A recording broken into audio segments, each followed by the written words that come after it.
Aloha, inspired money makers. Welcome back to Inspired Money, the live stream podcast designed to help you to make more, give more, and live more.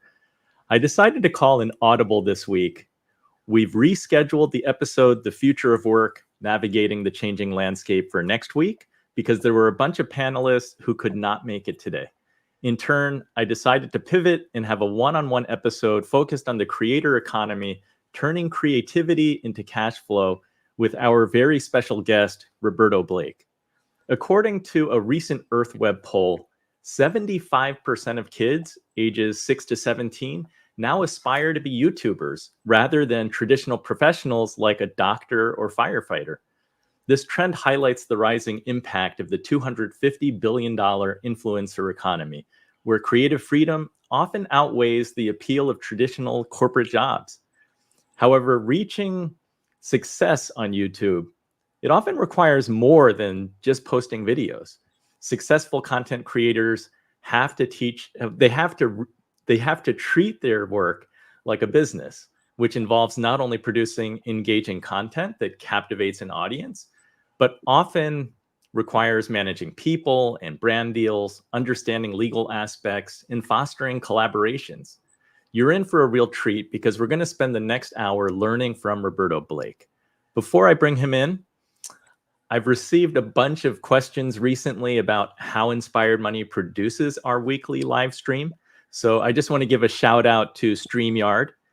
We can stream to multiple destinations. We can add on-screen graphics. As you saw in the intro, you can play videos. So without StreamYard, this would not be possible. It's really important. It's an important piece of our larger goal to produce a live stream that almost feels like TV. We're trying to deliver the highest production possible. If it's something that you're interested in trying, you can go to inspiredmoney.fm/StreamYard and check it out. I'd like to bring in our guest, Roberto. Roberto, welcome to Inspired Money, or welcome back. Thank you so much for having me again, Andy. Let me introduce Roberto. Roberto Blake is a full-time content creator and public speaker, renowned for his expertise in digital media, graphic design, and the creator economy. Born in Brooklyn, New York, Roberto's passion for art and technology from a young age has fueled a successful career, including a popular YouTube channel with over, I think, 613,000 subscribers last time I looked, and his best-selling book, Create Something Awesome. If you want to hear more about Roberto's story growing up, you can go to episode 67 of Inspired Money, entitled Creative Entrepreneur Wants to Use YouTube to Teach Millions. It's a great episode. I sat down with Roberto in person. I think that was back in 2018. And different world. He taught me, it was a different world. He taught me about DuckTales, a lot of interesting things. But today we're going to dig deep into the creator economy. And Roberto, you've been publishing on YouTube, I think, for over 10 years now. Yeah. It's been a journey over 1,600 videos on the main channel. I've done my own podcast as well. I think we've done something like 88, 90 episodes, something like that. I've done collaborations across multiple channels, hundreds of interviews and live streams and collaborations by now. And even beyond YouTube, over 2,000 hours plus of live streaming last I checked across multiple platforms. So yeah, it's been a journey. You're prolific, you're dedicated, and you're always so full of sharing really practical and useful information. It's always value packed.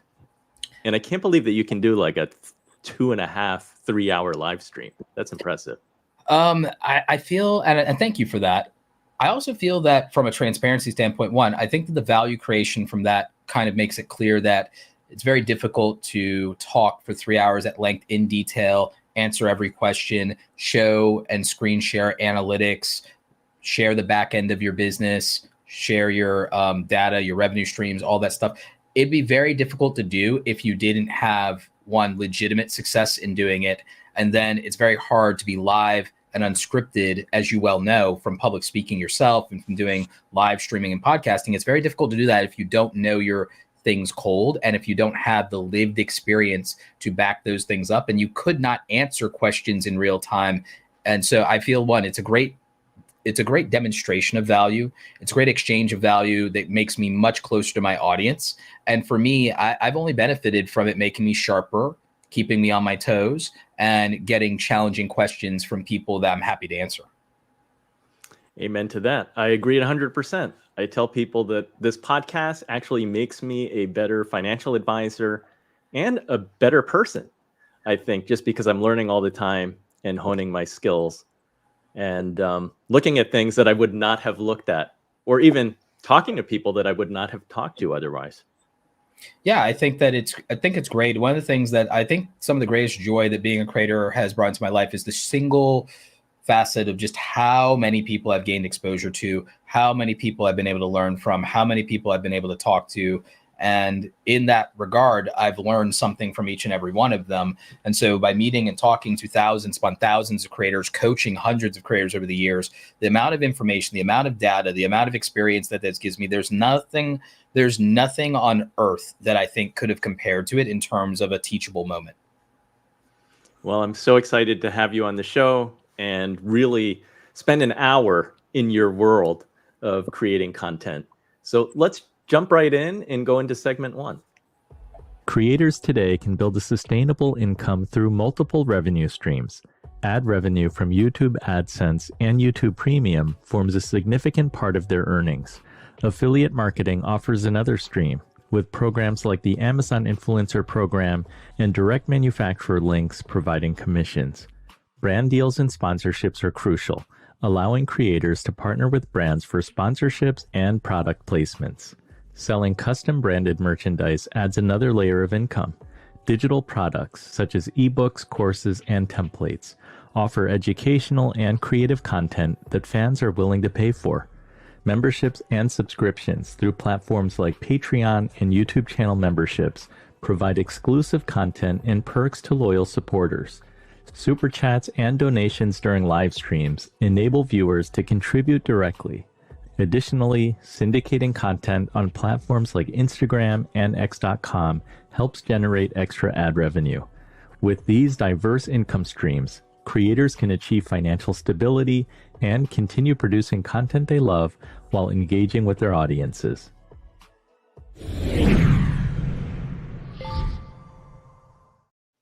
Roberto, can you start by outlining the primary revenue streams available to content creators today and maybe how they differ in terms of profitability? I mean, you just did it, like with that segment. That was literally practically right out of my own book. And when I say right out of my own book, I mean that quite literally out of my own book. I wrote the book on this. It's funny. My second book is specifically on the monetization piece. But to your point, let's start with the things like ad revenue and platform revenue from X, YouTube, and TikTok and so on. Platform revenue, which usually is subsidized by advertising or by the paid subscription model of the platform sharing a revenue pool or a creator fund of some kind, some funding mechanism like that with the creator. That's your platform revenue. And a lot of creators, at least this is where most of them start with earnings or what they aspire to. There are too many that probably live on it too much. And it's great in many ways, but I also refer to it as being a digital sharecropper because the platform giveth and the platform taketh away. So that's where, as much as I think it's great that the opportunity exists, it's where I would caution people that, if you take the king's shilling, you're about the king's business, and the fact you're beholden to the platform and its rules, and that they control distribution.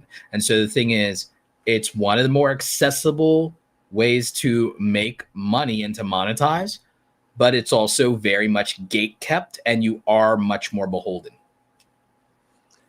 Over your 11 years on YouTube and other platforms, have you how big an impact have you seen when a change has been made? When it's very severe and negative, when it can involve things like regulations. There was a point, I think, in maybe 2017 or 2018, where the government regulated something called COPPA, the Children's Online Privacy and Protection Act, which sounds good on the very surface and face of it, but what it actually resulted in was the loss of substantial amounts of ad revenue, up to 70 to 90% of ad revenue for some of the most wholesome, family-friendly, family-oriented content creators on the platform. When you have regulations that come out of the EU, around how children are used in sponsorship and brand deals, it eliminates an entire income stream, one of the largest income streams for family vloggers and creators who happen to live in that country. When you have places like Canada, for example, that want to prioritize a localized algorithm and lobby platforms or threaten platforms like YouTube and try to force them to change the localized algorithm for how it operates in their country. Or when a country like India bans TikTok, which I don't entirely disagree with, or when the US decides to do something with that, it could mean, oh, well, for this creator, if they were monetizing that platform, their entire livelihood might be at stake if they cannot reach that audience or participate in that platform anymore. So there are things that come that are out of your control that can be impacted. There are issues on YouTube now, like this invalid traffic issue, which I won't go heavily into, but there's an issue on YouTube, and I've seen creators, as a result of no fault of their own, lose 50 or 70% of their advertising revenue as a result of it. There's also wrongful copyright claims that are sometimes done by copyright trolls. There are situations where did you lose me there? No, we're here. Okay, great.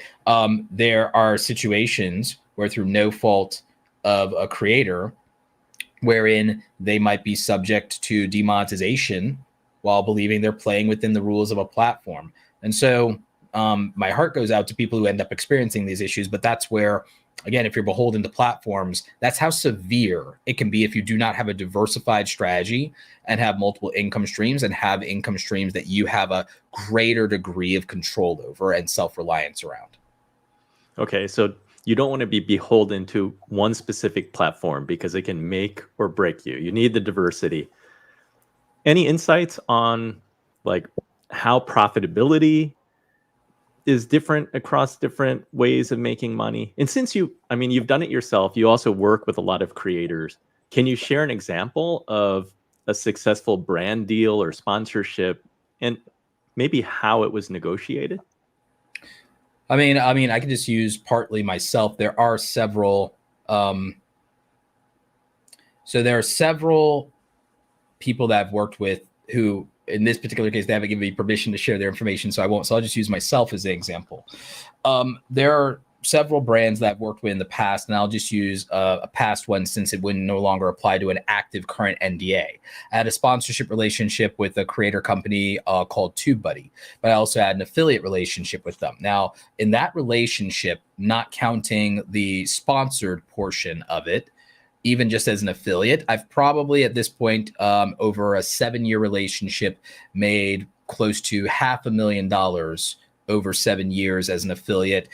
Currently, I probably do about $3,500 in true passive income, because it's software as a service. As long as people keep their software and their subscription, there's a commission for that.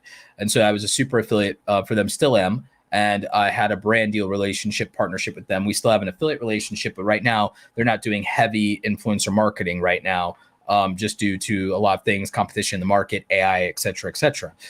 One of the things in that relationship was because I was such a good affiliate for them and such a high earner and high performer, it wasn't that difficult for me to prove value creation. And I'm also one of the leading people in my space. So negotiating a deal around that, where I already have an existing relationship that's profitable for me and profitable for them, was not very difficult. The levers for this was reach to the audience that they want. We share the customer base that they want. I had a good reputation and still do, obviously. And then I have proof of revenue generation. And so you have reach, you have reputation, you have revenue generation, but then also, do you have the necessary and required relatability or relationship with the ideal audience that they would want? And so those are levers you can pull when it comes to negotiating brand relationships. People think it's just about having a big enough platform, having a big enough audience. People focus so much on reach that they don't realize Not having a dubious or bad reputation and being easy to work with matters. Having the right relationships and people respecting you matters. And then also being able to prove to a brand that you have the capacity to generate revenue and that people will buy on your say so, and that you have, the capacity to help them with the thing they really care about, which is their bottom line. Having some tangible proofs, having some bona fides around that is ideal. And so those are levers you would pull in the negotiation of brand deals. Yeah, there's a lot that goes into it. I think at the outset, a lot of creators, they think about that affiliate relationship first because it's the lightest lift. You can sign up like in an affiliate platform in many cases, or you can go to a company's website and sign up as an affiliate. At what point can you start having the conversation of maybe having a sponsorship in addition? So I think that you can actually sit there and you could think about the depth of relationship you want to have in working with a brand. And the thing is, there could be multiple things to that, because in addition to sponsored content, you could do what's called, are you familiar with UGC, user generated content? Mm-hmm. But you can give some context for everybody. Sure. So for UGC, user generated content, that's where you would become a spokesperson and a content creator and a producer and face on the social media channels of the brand. So in that situation, typically they own the content that's made for their platform. And that could be their Instagram, their YouTube, their x.com account, their TikToks, what have you. Possibly even some advertising that they might want to do through other channels, direct marketing,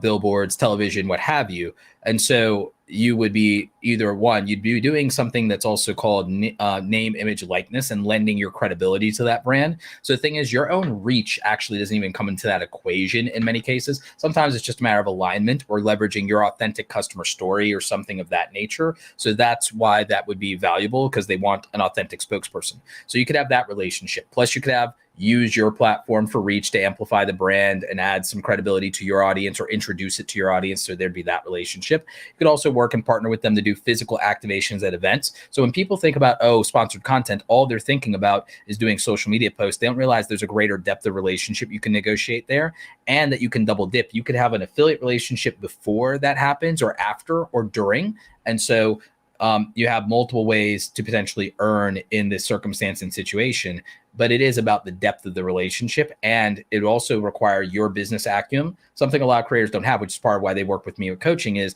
they don't realize how many opportunities they have to monetize the reputation and platform that they've built. And that extends beyond, people trying to reach their audience. That's great advice. And then are you trying like as many places as possible when you have all those choices before you, or are you trying to focus more strategically and then expand? It's about the right ones, but it's also about compounding, because when we say all these things, it sounds overwhelming, but it's only overwhelming if they don't compound and if they don't overlap, because then something as a value add becomes a very easy ask in some cases, because it's not that much of a stretch. It's a lot of deliverables on paper, but from an execution standpoint, just depending on the circumstances you create, it may not be a stretch, and it actually might be very straightforward. And so it sounds like a lot more heavy lifting than it might actually be, but you have to position for it to be optimal for you. And so it's really about just making sure that you're putting yourself in that position to do the most value creation, but also to get the most out of it, to get your mileage and to say it's worth it for you. Anything else you want to add to this topic of how creators generate revenue? Well, I would say that diversification becomes important. And I would say that one of the things I help creators with is we try to figure out, what is going to be your monetization mix? What's going to be your monetization strategy? Which forms of monetization are you going to have? All right, we're going to do sponsorship. Well, maybe you should look at long-term relationships, and it should be more than one. So you have your recurring revenue, your monthly recurring revenue from sponsorships. Let's look at ways you could have affiliate revenue and have passive income, and let's see if any of it has the possibility of being recurring there. Well, let's look at something that you can control. Two things you can control: memberships where people are supporting you every month and you have monthly recurring revenue from that, but also passive income in terms of transactions, whether that's physical or digital products. So either something digital or something merchandise related, potentially something tangible. And so let's go ahead and break out what your main streams are going to be. And then let's figure out multiplier effects for, well, all right, you can use multiple platforms and you can promote the things that you can control. You should promote those things more. You should promote the things that are recurring income more. You should promote the things that are passive transactions or microtransactions more. So like, what's your microtransaction capabilities? What's your monthly recurring revenue capabilities? Let's build those things out. What are things that, again, are massive, that like for larger sum amounts? Okay, what is a brand deal integration that's a larger campaign look like for you, and how can you charge the most for that so that you can get through the lean months? Then after that, platform revenue is supplemental. If you can go in that direction, if you can diversify, and you'll have more control over those other ways of making money than you can over how many views you get. That's great stuff. Let's go to segment 2. We're going to talk about platforms. Selecting the optimal platform is crucial for content creators. YouTube offers extensive monetization options, including ad revenue, memberships, and super chats. It's ideal for long-form content and building a comprehensive video library. Patreon enables creators to earn through subscriptions, providing exclusive content and perks to dedicated fans. It's great for fostering a community and ensuring recurring revenue. Instagram excels with visual content, leveraging its strong engagement and integration with shopping features. It's ideal for brand collaborations and showcasing lifestyle content.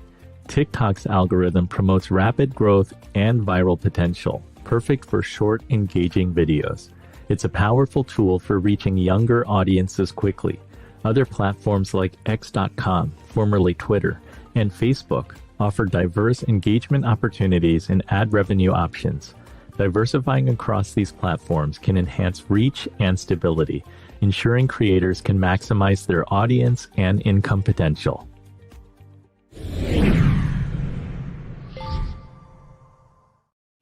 So let's start with, how should creators decide which platform is best suited for them and their content? I talk about this in my content. I talk about this in the book. Before you decide which platform, you should decide which medium you are most suited to. So typically this would be video, audio, writing.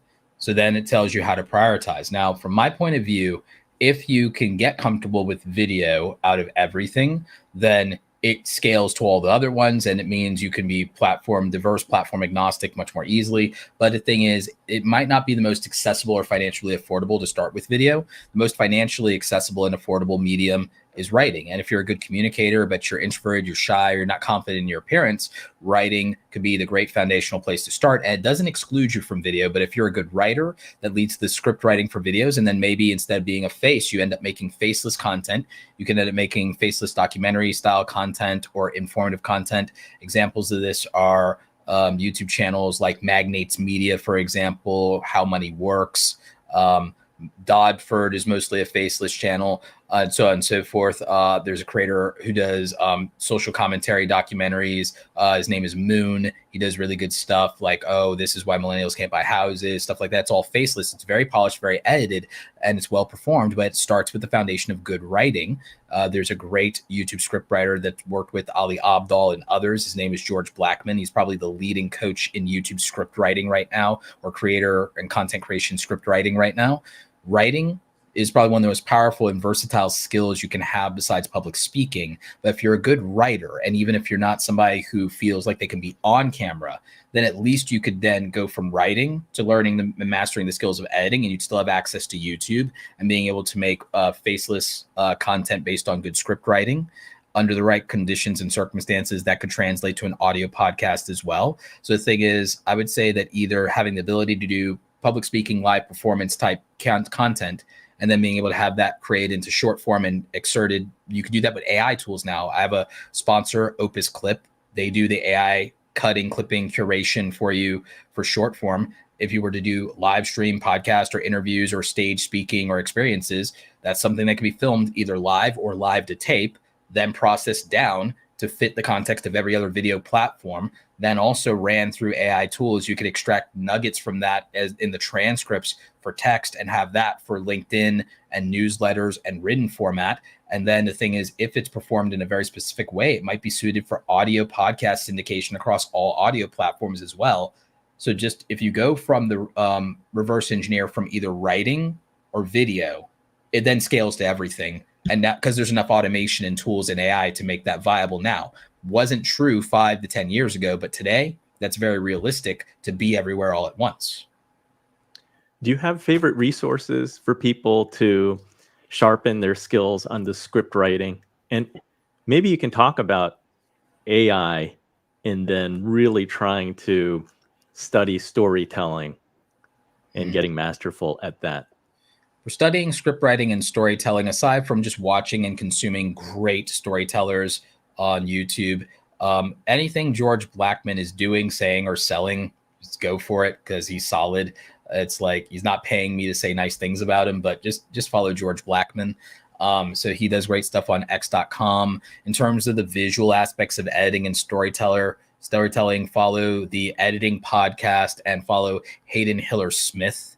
I think he does tremendous work, and I think he's solid as well. Both of these are great gentlemen, and I have nothing bad to say about them at all. And they're not paying me to say nice things about them. So shout out to those gentlemen. And so from that standpoint, that's where I would go. When it comes to AI tools, smartest person probably in the game around AI tools is YouTuber Matt Wolf right now. He keeps up with weekly AI news on his YouTube channel. My favorite resources around these things are always going to be like ChatGPT, natively, but if you want a good wrapper and appliance for ChatGPT and Claude, you could look at this new tool called FlowSend. They're not sponsoring, and I don't have equity in the company, but you could look at FlowSend. For ideation, you could look at oneof10.com. You could also look at Spotter AI. Let's see, for relationship management and curation around your fans and a little bit of ideation, I also recommend super.fans. That one I am an equity shareholder and investor in. So shout out to super.fans, Fernando and the team over there. What else could you use?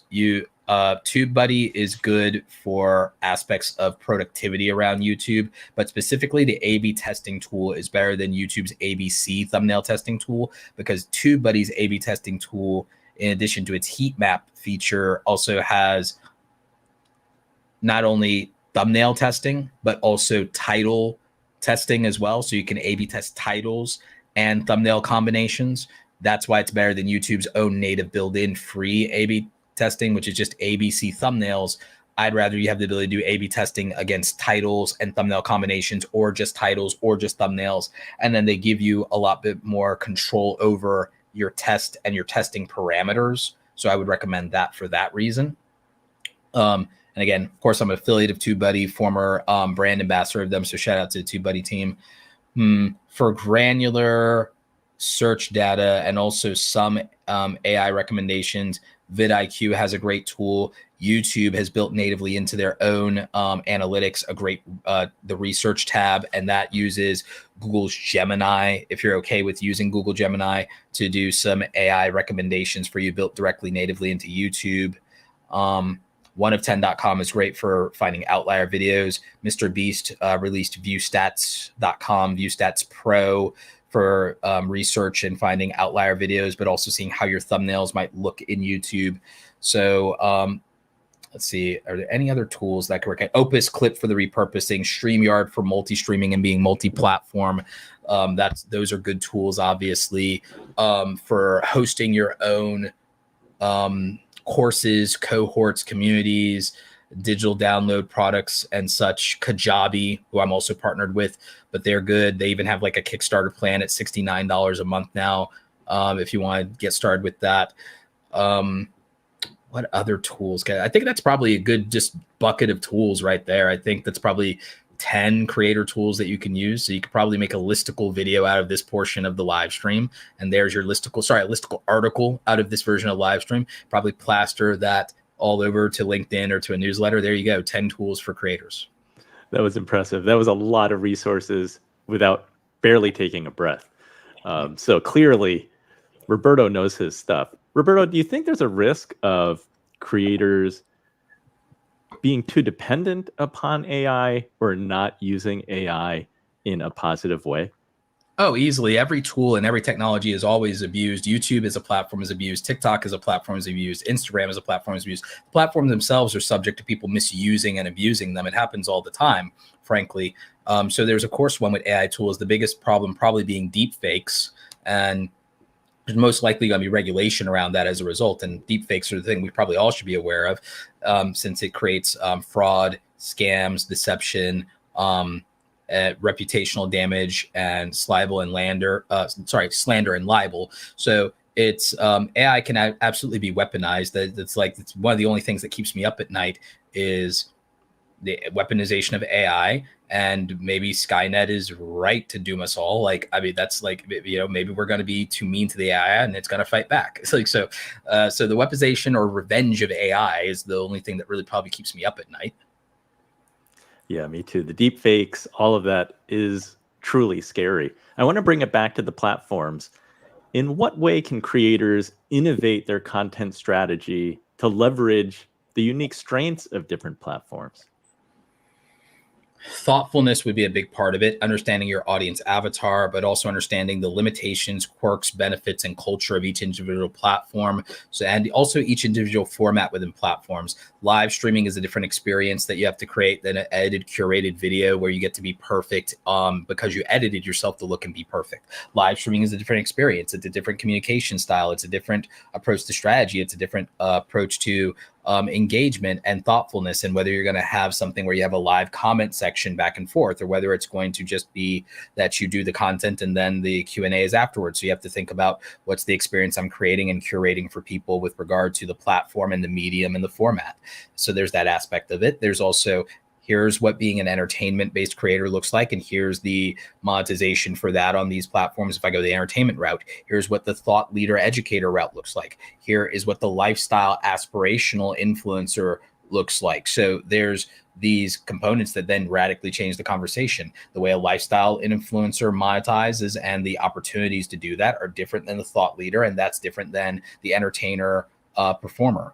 And so there's that, and there's the categorization around that. And then there's what opportunities with regard to what sponsors align to which one of those, three main overarching categories. Like, okay, which sponsorship opportunities, which monetization opportunities, which platforms lend themselves better to it, what limitations are there, what's the culture, what are the boundaries for that, what's the proper upload cadence for this, not only this platform, but this style of particular content, what's my bandwidth, what's my bottleneck, what's my expenses to do this, what is on trend or in vogue right now. All of those things then matter, and you have to be thoughtful about it. This is where a lot of creators get overwhelmed, get confused. This is possibly also the fact that this requires more thought than people think, and a lot of young people just jump into this. You said it yourself, 6 to 17-year-olds all want to be content creators, like 88% of them, something like that. The reality is, on YouTube, 88% of the videos ever uploaded to YouTube, in a study done by 9to5 Google and Pex.com,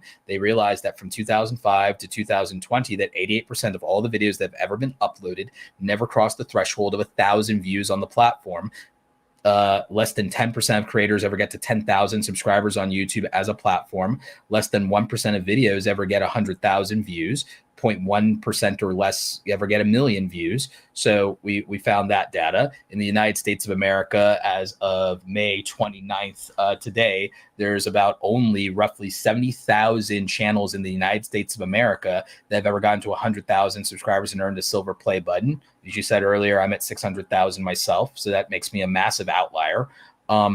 There's over 100 million channels worldwide for YouTube in the entire world that have ever been created, and only 3 million, according to CEO Neil Mohan of YouTube, only are in the partner program and monetized. So that doesn't mean YouTube is luck. It just means most people don't qualify for the opportunity because the value creation that they're capable of, at least at the moment, isn't high enough to attract and maintain a large audience. Those are some sobering numbers for an industry that from the outside, it looks like anybody can do it, but clearly the data says otherwise. And since we're going to be looking at data, let's go to segment 3. Understanding YouTube analytics is essential for driving growth and maximizing earnings. Key metrics like watch time, click-through rate, and viewer retention reveal what works and what doesn't. Regularly review these metrics to tailor content to audience preferences. Engagement is crucial. Responding to comments and interacting during live streams fosters community loyalty. Use data to identify peak engagement times and schedule uploads accordingly. Diverse content formats also play a role. Long-form videos, live streams, and shorts each have unique engagement signals. For example, live streams can boost viewer loyalty through real-time interaction and super chats, while shorts can attract new subscribers quickly. Monetization should be diversified. Ad revenue is just one part of the puzzle. Incorporate affiliate marketing, sponsorships, and digital product sales. Tools like YouTube Analytics, TubeBuddy, and vidIQ can help refine strategies by identifying high-performing content and optimal posting times. By leveraging data effectively, creators can enhance their content, increase engagement, and boost their earnings.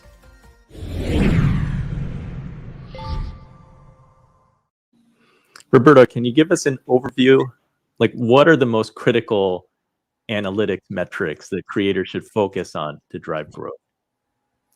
Well, it depends on what your goals are, and it depends on what platform we're talking about. If we want to narrow this down to YouTube, I can talk about that. But a lot of people misconstrued what analytics and metrics matter because they're thinking of growth in very narrow terms. So let's start with an outline of basically what matters from the perspective of YouTube as a platform. YouTube's goal isn't for you to get a bunch of views and get a bunch of subscribers. YouTube's goal is very simple. It wants people to come to youtube.com and stay on youtube.com for as long as humanly possible and to see as many ads as possible because that is their primary income stream and their revenue source. Everything is a derivative of watch time. And the thing that they're happy about and touting is that they have they're only second to watch time on connected televisions to Disney Plus right now. So the thing is, from a Nielsen rating standpoint, they're like, hey, we're beating Amazon, we're beating Netflix. So we're beating Amazon Prime, Netflix, Fox, CNN, we're beating everybody except for Disney. And we're like a short second place, and they're posed to overtake them in about another 2 years, if not sooner. So the thing is, from YouTube's perspective, everything is down to watch time and how many hours of your week they can siphon from you to keep you on youtube.com. The creator that facilitates that is YouTube's best friend. If you facilitate keeping people, getting people to come to YouTube today, getting people to stay on YouTube today, you're YouTube's good friend, comrade, and ally if you're doing that. So you should look at your metrics from that perspective. Now, the thing is, for a creator, the things a creator cares about is how many views am I getting? So they care about the attention. How many subscribers am I getting? Because they care about the status. And how much, ad revenue I'm getting because they care about the passive income. So the thing is, creators' priorities are a means to an end for YouTube, but for the creator, they see those things as the end.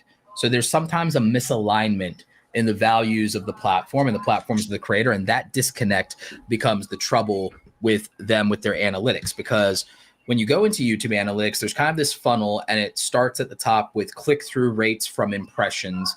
Then it goes from there, and it talks about the average view duration on those videos that were clicked and surfaced. And then it goes into what the watch time derived from that was. And as you and I know, whatever's at the bottom of the funnel dictates what the goal of the funnel was to begin with.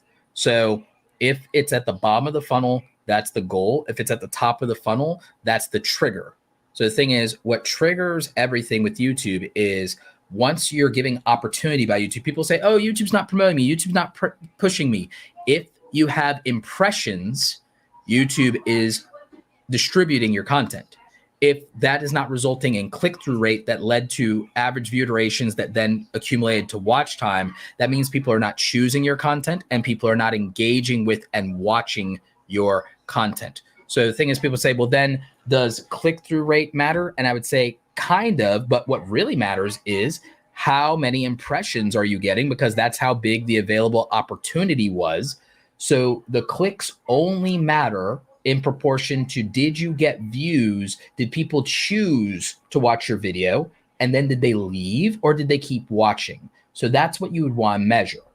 So it's not really just about the click-through rate. It's about where did those clicks come from? And then, because as you know, good to have a high click-through rate and then have people leave right away, because it means that there's a misalignment between the value the video claimed to have presented and the value that it delivered on immediately for the viewer. So then it's like expectations weren't met, right? So then someone in their head will say, so all I need to succeed on YouTube is a high click-through rate and a high average view duration. And my answer would be, well, no. What you need is you need to have something that objectively creates value that's easy for people to understand, and then an experience that they actually enjoy. And then you would need to keep doing that consistently over and over again. And that's what you'd be looking through. And all of your analytics are just a way to verify or confirm that you actually did that. Nothing more, nothing less. Very few creators want to create in a vacuum, like meaning that you're publishing and nobody's watching, you're getting no views. Once you get to a point where you're getting some visibility and reach through the algorithm, how do you walk a line where you're creating content for the algorithm, but you're also creating content that you want to create? So you don't create content for the algorithm at all. Not at all. You ignore the algorithm. The algorithm is nothing but analytics measuring audience behavior and intentions. So you'd skip that and realize that YouTube's a responsive system. The algorithms for social media are responsive systems. They're going off user behavior. And then you would just position yourself to anticipate user behavior or to condition user behavior. So you move to what are people giving their attention to, or what can I make people give their attention to? And so you either anticipate or dictate the flow of attention. The algorithm then will only respond to it and will only then reward it, because it's again, it's tied to that outcome. So you're optimizing ahead of the outcome. So I don't believe you should chase an algorithm. I think that you should cater to an audience, and you should build an audience, and you should either anticipate their need or create it. Well, let me rephrase the question. When you look at your analytics, how often are you deciding what your next video is going to be about based on what performed well previously versus what you want to create, not looking at it at all? I'm the worst example of that. You're supposed to literally, I'm not joking, do as I do, not as I say, because I'm not in a growth journey anymore. I'm in a revenue journey now. I'm not in a reach journey anymore. I've already had my fill on reach. I don't need to be famous. I don't want 1 million subscribers. I don't care. I like being able to walk in the mall and no one knows who I am. So I'm not, and I'm 40. I don't care. If you're 20, do you? But like I'm optimizing for revenue. I want $1 million a year. I don't need 1 million subscribers. I'd rather have $1 million a year. So I'm optimizing around reputation and revenue at this phase in my journey, not around reach, because the thing is, the value to reach that I get is much higher than someone, especially since I'm also not in the entertainment industry. So there's a difference between what we look at for my channel versus my clients' channels. My clients' channels are the ones who are optimizing around reach and growth and things like that, whether they're getting 100,000 subscribers or 1 million subscribers. We're doing that for them. But I'm no longer in a growth journey for reach. I'm in a growth journey for revenue. So that's why I would say you have to look at your analytics based on what are you optimizing for? What are you optimizing for? Me, what I look at is my comment section. I look at my comment section, but I also look at not my click-through rate on my videos. I look through my click-through to conversion rate on my offers. But that's the position I'm in, because I think of myself as a creative entrepreneur on YouTube than as a YouTuber. It's also the reason I'm willing to distribute my content to all the other platforms, whether I get better ad revenue on YouTube or not. I'm not afraid of stealing views and content from YouTube. I'm going to be posting over the next 18 months 200 ad-free videos to my own website instead of worrying about my reach on YouTube or about my ad revenue. So if you're not in a business-centered frame in your journey, you can't duplicate or optimize off of what Roberto is choosing to do. Because I can say, I will ask you, if I give you advice, which is why I say, do as I say, not as I do, because I'll ask you, are you an entertainer, a thought leader, or a lifestyle brand? Okay, who's your audience avatar? See why I would say do as I say, not as I do, because the thing is, doing as I say is about you. It's about me asking questions that contextualize what your journey is, what your opportunities are, what your skills are, what your value creation are, what your goals are. Your goals aren't my goals, and I can't pretend that they are and simplify them. So the thing is, it's not about you mirroring my behavior. It's about, let's look at what would be right for you. Let's audit your strengths, your weaknesses, your opportunities, and what the tangible threats are in that situation. Let's do a SWOT analysis. And then let's look at optimizing for the best situation for you. Because the thing is, it's also wrong for a working class creator to model themselves off of what works for me, because they have a 40-hour week job and then have to do content creation on the side. They don't have the resources, they don't have the energy, they don't have the time. And if they have to manage a family on top of that, I'm in a completely different situation. I would give them radically different advice than what my day looks like. So it depends. Of course it does. But the thing is, we do have things we can specifically and objectively measure when we say that. That's why I was specific. Great advice. Let's move on to segment 4. As a content creator, securing your financial future involves strategic saving, smart investing, and thorough planning. Start by setting aside a portion of your income regularly into a high-yield savings account. This creates an emergency fund, which can cushion against unpredictable income fluctuations. Investing is the next step. Consider low-cost index funds or exchange-traded funds for a diversified, long-term growth strategy. For more active investment, explore stocks, bonds, or real estate, but always consult with a financial advisor to align these choices with your risk tolerance and goals. Passive income streams are crucial. Selling digital products like courses, ebooks, or templates with a platform like Kajabi can generate steady revenue. Membership sites can provide recurring income, enhancing financial stability. Additionally, retirement planning is essential. Contribute to retirement accounts like an IRA, simplified employee pension individual retirement account, or solo 401k, leveraging any available tax advantages. By combining disciplined saving, prudent investing, and diversified income streams, you can secure a stable and prosperous financial future as a creator.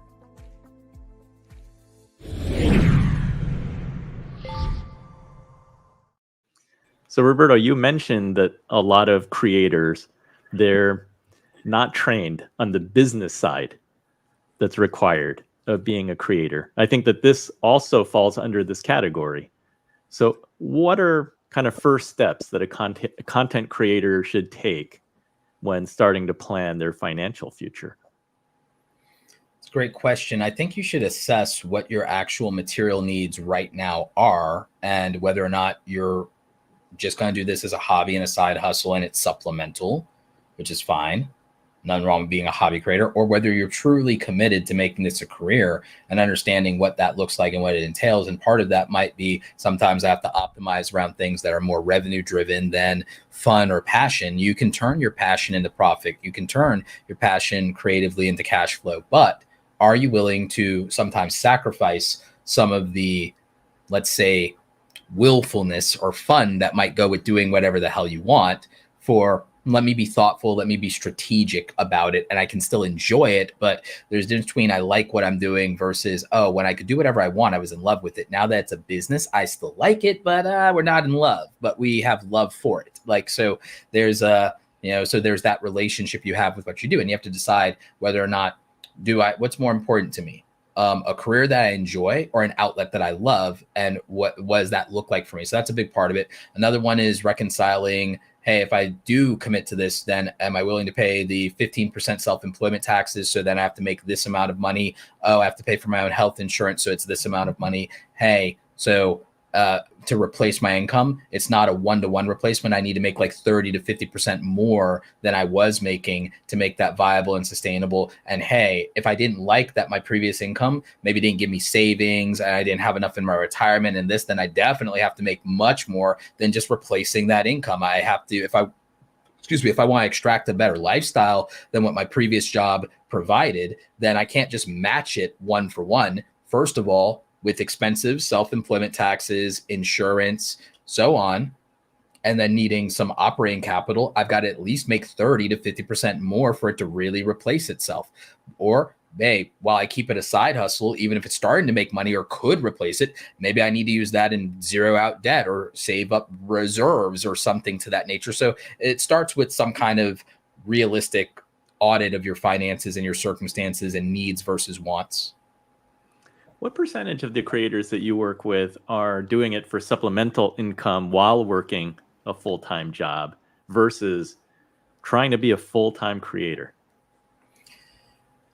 The bridge to being a full-time creator, or at least the path that I took, the most realistic version of it is going into freelancing and client services and then creating on the side from there is probably more realistic than any other version of it, because you, with client services, you could more easily match your previous career income doing the same thing, but maybe less time because you don't have busy work, meetings, and you're not working just to fill in time and to hit your 40 hours. You're only doing the work required to make the income desired. So the thing is, the time freedom and flexibility of a client services freelance solopreneur situation is the most realistic thing. And you could even increase and scale your income more than your previous 9-to-5 job off of that with less hours. And then that leaves more time for content creation, for it to be a loss leader passion that you could focus on growth rather than revenue with it, but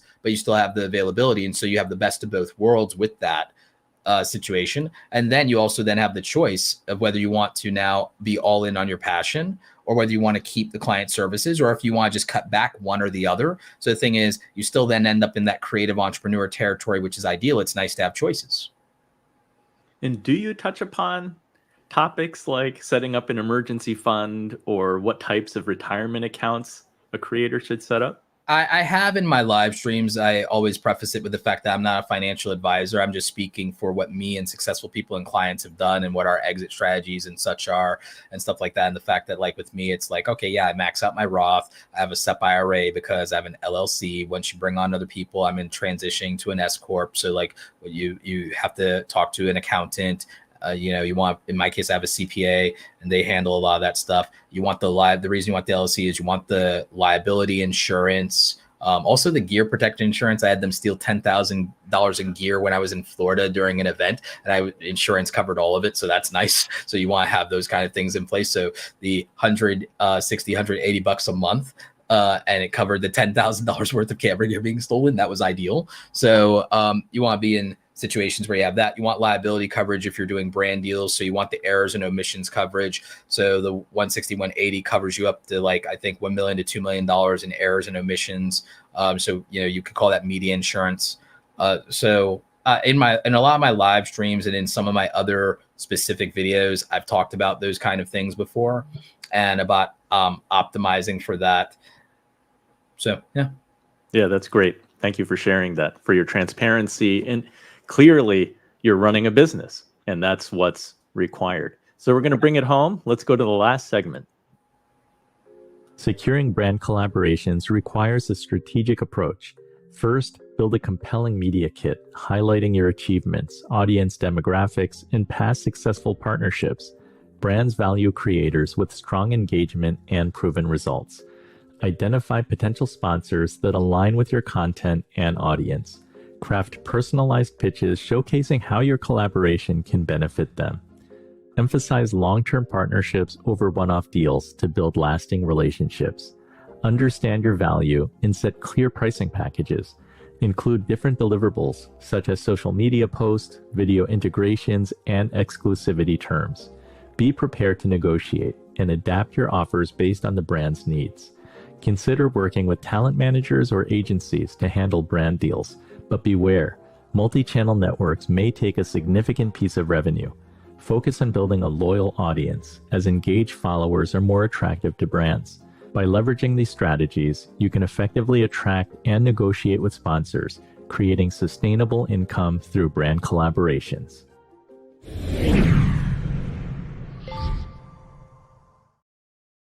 So Roberto, what are the key elements that should be in a creator's media kit? And how do you effectively pitch to a brand for a sponsorship opportunity? Yeah, so this is a great question. So what should be in your media kit? Well, for one thing, a lot of people just focus on the idea of putting their dollar amounts and their rate card in their media kit. Now mine's public, but that's more because, again, as somebody who isn't only focused on what they earn as a creator and does a variety of things online, I kind of have the luxury of being radically transparent and here's my rates, here's my stuff. I wouldn't recommend most people put their rates in their media kit, at least not publicly. And you don't need to tip your hat off to your competition and tell them like what you're making or how you're doing your deals per se. I think it's fine to share that information with some fellow creators that you trust and that you want to bounce ideas off of, or, in a networking group of some kind, or, like my group membership, for example, we talk very openly about it. But what I would say is the opportunities to work with you should be on display, and that should go beyond just, oh, I'll do a shout out for you in a video, or, oh, I'll do a dedicated video about your product. You should outline whether you're open to brand ambassador relationships, in-person event activations, whether you have a newsletter that they could sponsor, whether or not you're open to doing UGC content and licensing opportunities. You should lay out, here are the opportunities to work with me. You should lay out what being in alignment with you and your audience is and look like, and what those boundaries are. You should probably include at least one case study that shows your capacity to generate revenue, either as an affiliate or as your own business or as a brand ambassador. So you should demonstrate, here are opportunities to work with me. Here are examples of results that I've managed to deliver, not just in reach, but in revenue generating opportunities. Here is the data curate around the reach that I offer. And that's going to be more than, oh, just look at my YouTube analytics, or, oh, hey, YouTube gave me this information for a media kit. It needs to be more than that. You need to be very selective and specific about how you're communicating this information. So I think you should, curate it on your own. And I also think you should also include details possibly from multiple of your platforms. And a lot of people should be doing email lists. And so you should be communicating the information from your email list. And so that should be on display in terms of, here's how I've generated revenue for people. Here are, maybe there's a page that lists here sponsors I've worked with in the past, and it has their logos or their names. And so you can show, hey, you can trust me. I have a good reputation. I've been easy to work with. I've been vetted before. So, okay, here's how I create revenue for people or myself. Here's some things that put my reputation on display. Here's my reach. Here's what it takes to have the right relationship with my audience. Here's what I'm looking for in a relationship with my audience. And here's what are the opportunities to have a relationship with me. It comes back to what I said about reach, reputation, revenue generation, and relationships. So those things should be on display absolutely in your media kits, and there's different ways to convey that. What are common mistakes that creators make when negotiating a brand deal? Not asking nearly enough questions about the specifics of the brand, and not asking the brand what a win looks like for the brand. So, you should always ask the brand, well, what does a win and what does a successful partnership and relationship look like and mean to you, brand? And so then they're able to communicate what their values are. They're able to communicate what their needs are, what their, desired outcome is. And then it's like your answer is to grant them that wish fulfillment, to say, okay, that's what I'll do for you. And so now you know what the conditions of victory look like. And so you can deliver and you can over deliver. So that becomes important. A lot of creators don't consider that.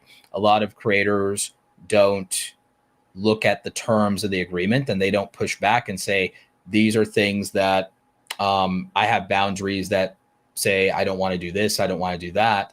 And then say, what can we do about that? And a lot of times, if you did, a brand will take that line item out and say, that's not essential to us. It's not, if that's something that bothers you, that is not essential to us.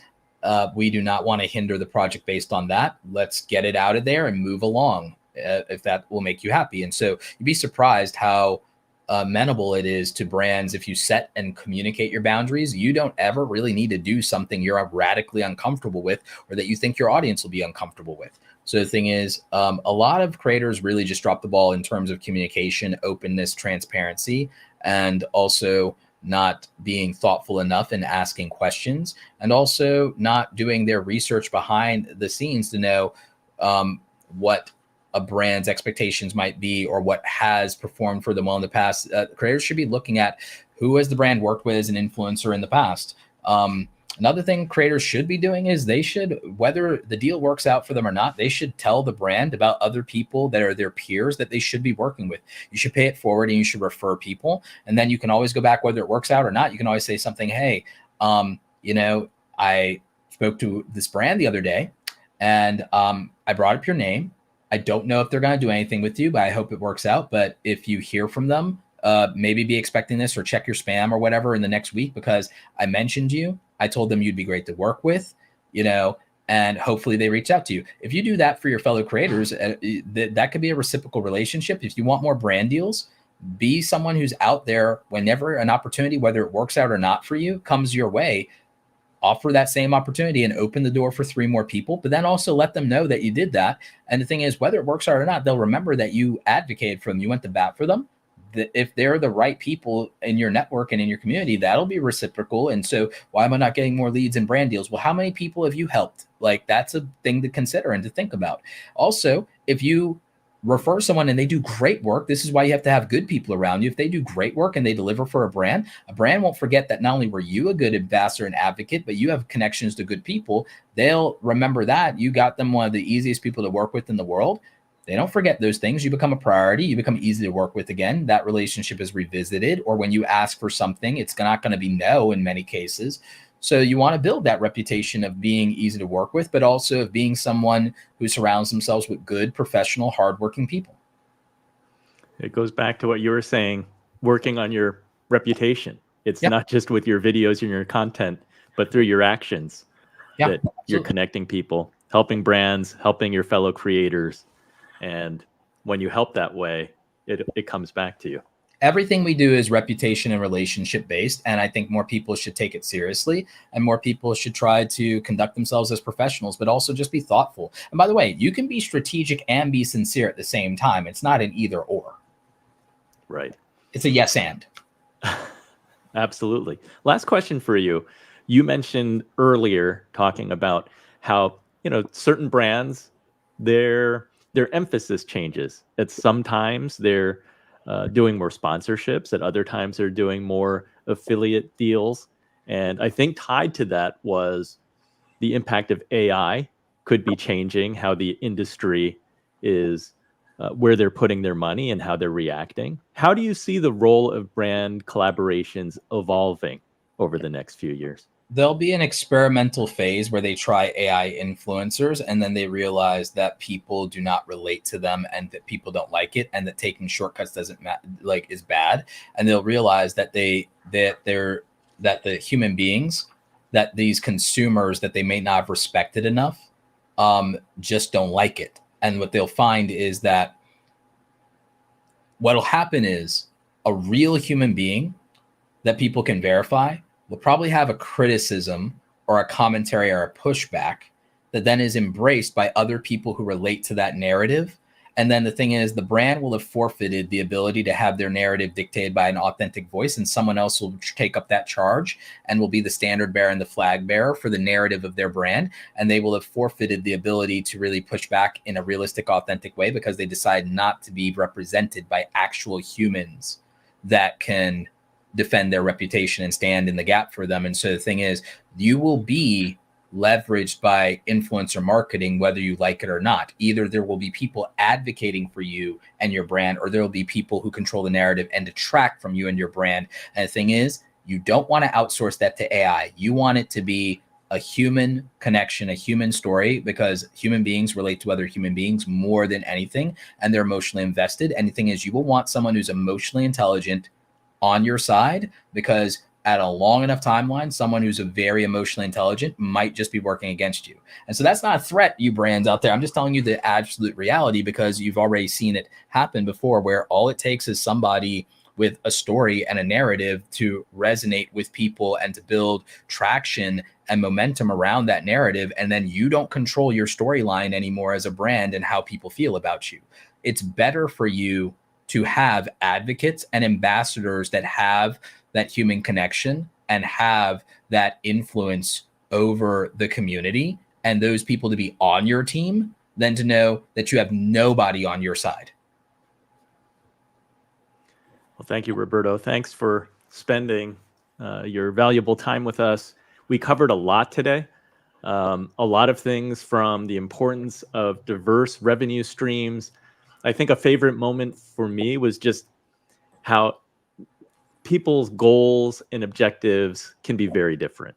So depending where you are in your journey, your emphasis could be on reach and you're looking at the analytics to get the most reach possible. Or you could be where Roberto is today, and he's reached, like he has reach, so he's working to optimize for reputation and revenue. So it's important to really take a look. Where are you right now? What are your goals? And then how are you going to achieve the goals that you want to set out to achieve? So a lot of really great stuff. Thank you, Roberto. Everyone can find Roberto at Roberto Blake on YouTube. Where else do you want people to go? I mean, they can find me at Is your second book out? My second book comes out next year. They can definitely buy the first one on Amazon. So it's called Create Something Awesome, How Creators Are Profiting from Their Passion in the Creator Economy. You can check it out, or you can go to robertoblake.com/go/book. You can also, if you want to work with me, you can check out awesomecreatoracademy.com and all the things we have and that we offer over there. You can ask me questions pretty much anywhere in social media. If you just go to @Roberto Blake, basically anywhere in social media, and I answer a lot of questions almost all day during down periods on x.com, formerly Twitter. Over there, I'm almost to 100,000 followers over there. So definitely appreciate any support or any questions you can ask that let me show how smart I am. So. Thank you, Roberto. I think there are few people who are as knowledgeable, as outspoken, and as transparent as you in the creator space. So thank you very much. Oh, thank you. That's extremely flattering. And those are the things I'm aiming for. So I'm right on target. So that's great. But it was great. Thank you for having me and being generous with your platform, your time, your audience. If there's anything obviously I can ever do for you that will ever help you in any of the 3 R's of reach, reputation, revenue, just let me know. I'm always here to help. Thank you. Much appreciated. Thank you to the Inspired Moneymakers for listening and watching today. I want to remind everybody that I did pivot or reschedule the episode Future of Work, Navigating the Changing Landscape. I don't know what date that's going to drop yet, but sometime next week, we're looking to have that episode.